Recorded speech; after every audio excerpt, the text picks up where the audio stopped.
एक बार की बात है, एक छोटे से गांव में अनाया नाम की एक महिला रहती थी। वो एक दयालु और अच्छी इंसान थी जो हमेशा अपने और अपने परिवार के लिए अच्छी चीजें चाहती थी। अनाया के पास एक प्यारा पति और एक खूबसूरत बेटी थी, लेकिन उसकी सास शांता उसके प्रति बहुत अच्छी नहीं थी। शांता अक्सर घटिया बातें कहती थी और अनाया को दुखी करती थी। एक दिन जब अनाया बाजार में घूम रही थी तो उसे एक विशेष दुकान मिली। दुकानदार एक बूढ़ा और बुद्धिमान व्यक्ति था।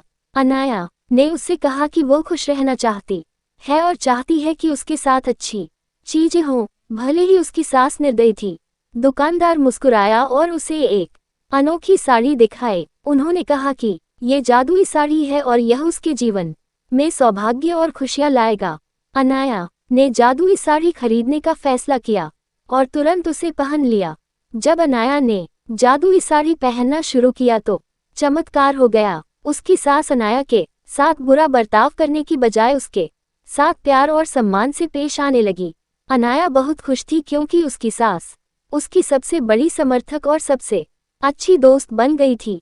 गांव के लोग इस बदलाव को देखकर आश्चर्यचकित रह गए।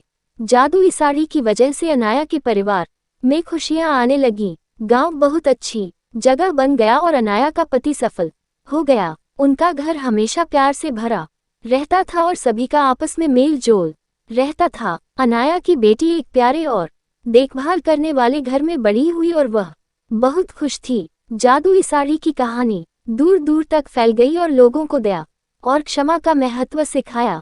अनाया बहादुरी का प्रतीक बन गई और उसने सभी को दिखाया कि दयालु होने से बड़ा बदलाव आ सकता है, चाहे चीजें कितनी भी कठिन क्यों न लगे। और इस तरह जादुई साड़ी के साथ मिलने वाली अच्छी चीजों का आनंद लेते हुए गांव हमेशा खुशहाल रहने लगा। साड़ी ने न केवल अनाया की जिंदगी बदली बल्कि एक महत्वपूर्ण सबक भी सिखाया कि प्यार और क्षमा मुश्किल समय में भी खुशी और चमत्कार ला सकती है। दूसरों के प्रति दयालु होने से हम उनके और हमारे जीवन में भी खुशियां ला सकते हैं।